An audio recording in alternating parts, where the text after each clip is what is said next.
Bonjour à tous. Alors aujourd'hui, je suis content de vous retrouver. Pourquoi? Parce que on va découvrir ensemble l'intérieur de cette boîte.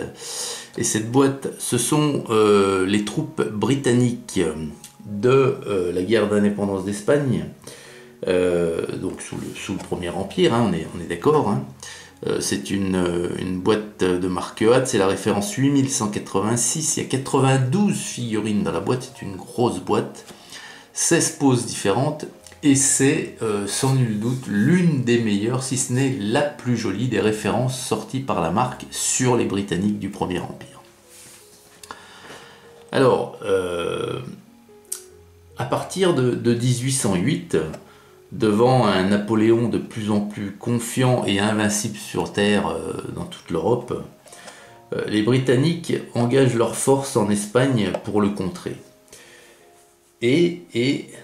C'est pas anodin puisque ce sera le plus important déploiement de forces britanniques sur Terre de toutes les guerres napoléoniennes. C'est-à-dire qu'il y avait beaucoup plus de soldats britanniques en Espagne qu'il n'y en a eu par exemple à Waterloo. Alors, par rapport aux figurines de cette boîte, on est donc sur des figurines qui représentent des soldats britanniques de 1808 à 1814. Et ils sont équipés de différentes façons. Donc ils ont le sac à dos trotteur, hein, comme il s'appelle chez eux. Ils ont des troupes de représentées dans cette boîte avec des sangles à touffe. On appelle ça des sangles à touffe, hein, qui représentent les compagnies de bataillon ou les compagnies du centre. Et les figurines qui ont elles, des ailes sur les épaules, représentent des compagnies de flanc, d'infanterie légère ou de grenadiers. Et comme je viens de vous le dire, dans la boîte, il y a énormément de têtes de rechange pour les transformations et autres conversions. Donc c'est vraiment une superbe boîte, qui plus est en plus avec des notes superbes au niveau de la gravure, au niveau du nombre de poses, donc au niveau de la qualité des poses exécutées. Alors sans plus attendre, on va voir tout ça. Mais vraiment une des très très jolies boîtes sur les soldats britanniques du Premier Empire. Voilà. Alors c'est une boîte de 2009. Hein. Donc elle a 15 ans. Alors voilà, à peu près, voilà les poses hein, qu'on trouve dans la boîte. Alors, allez, pardon. Sans plus attendre, voilà une grappe complète. Donc dans cette boîte, il y en a 4 de ce type-là. Et on va commencer de suite. Alors déjà une vue d'ensemble. Vous voyez que les figurines sont magnifiquement propres. Très très peu de résidus. Comme ça, de premier coup d'œil, il y en a des petits flashs. J'en vois un ici sur la baïonnette là, du soldat britannique. Et c'est tout. Et c'est tout. Ah aussi là le tour du cornet là, du trompette. Voilà. On a également, je vous le montre après, il y a un fifre. Allez. Alors, on va, alors je regarde parce qu'il y en a qui sont répétés, voilà. On va commencer par le haut à gauche. Alors c'est un plastique mou, hein. Donc voilà. Si on voit bien la mini. Hop là, voilà. Ouais, je pense que c'est assez net. Voilà. Donc ils ont le shako hein, en tuyau de poil, comme on dit. Donc le premier à gauche, il est, je pense qu'il est au garde à vous. Hein, il a son fusil à l'épaule. Et alors, les figurines sont petites, hein, première constatation. Elles sont assez petites, hein, ouais. Assez petites. Là, je suis en train de peindre des Autrichiens de la marque Italeri. Ils font fils de géants à côté. Hein. Je vous montrerai ça plus tard. Alors, ouais, ils sont vraiment petits, mais vraiment finement gravés. Hein. C'est très très beau. Alors, à noter qu'ici, donc le sac à dos trotteur, hein, voilà. Le paquetage est déjà sur la figurine. Hein. Donc on a le sac à dos, le manteau roulé ou la capote, hein, je sais pas. On a une giberne, on a ce qui me paraît être une gamelle. On a encore un petit sac de cuir en dessous. Voilà. Et puis donc ils ont le shako, voilà, avec le plumeau, plumeau, je sais pas comment on dit. Alors à côté c'est sensiblement le même, sauf que il marche, voilà.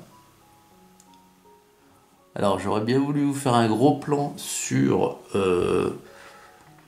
les visages, mais toujours pareil. Avec le plastique rouge là c'est compliqué. Ah si, on arrive à voir quand même.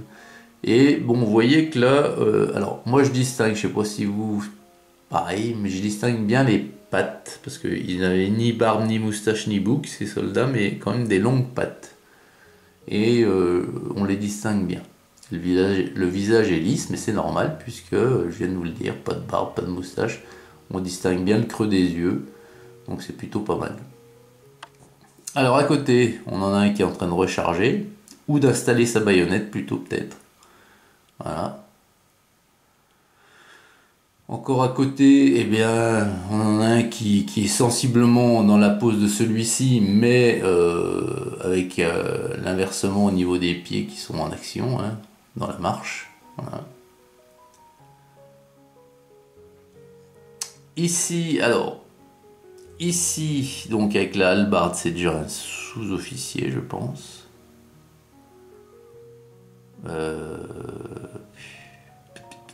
Alors attendez, parce que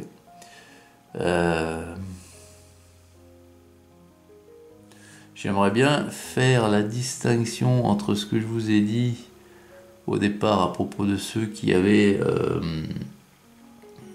des sanglatoufs et les autres des ailes sur les épaules. Alors les sanglatoufs, ouais. Mais j'ai du mal à voir. Bon bref, alors ici, lui, il a une hallebarde, donc j'imagine que c'est peut-être le porte-fanion. Ouais. En tout cas, pour moi, il est sous-officier pour le moins. Voilà. Ici, on a l'officier, là. Voilà. Très, très beau. Très, très joli.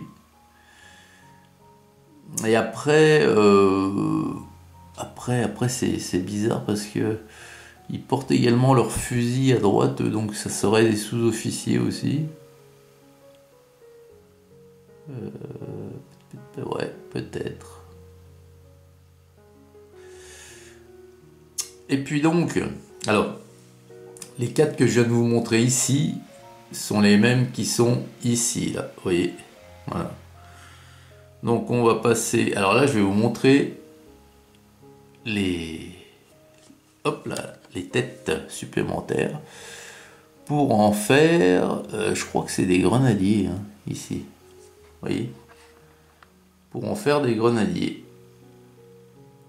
Alors des grenadiers, il faudrait donc pour cela choisir des figurines qui ont des ailes sur les épaules, mais il faudrait reconnaître. Alors j'en appelle à vous, hein, les fans du Premier Empire là.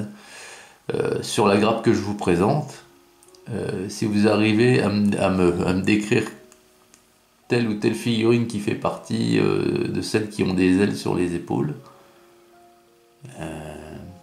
parce que là, si je veux en faire des grenadiers, il faut que je prenne ces figurines, que je leur coupe la tête et que j'insère celle-ci. Alors vous leur coupez la tête, puis vous faites un trou avec une mini perceuse à main, hein, puisqu'il y a le picot là, comme ça vous n'aurez plus qu'à l'enfoncer. Voilà. Et là, pareil, on en a pour faire.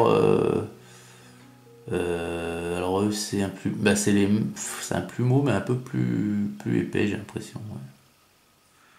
Bon, de la tête, hein, vous voyez qu'il y en a 2, 4, 5. C'est 11 têtes supplémentaires sur chaque grappe. Voilà.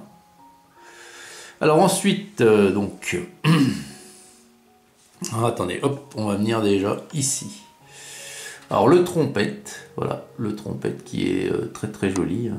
Trompette ou le cornet, je sais pas si on dit trompette aussi, je sais qu'on dit trompette pour la cavalerie, mais pour l'infanterie, est-ce qu'on dit trompette aussi? Enfin, ça ressemble à une trompette, là, c'est pas un cornet, hein. Voilà. Donc on en a un à genoux là qui recharge, et on a le fifre. Le fifre est très très sympa aussi. Voilà.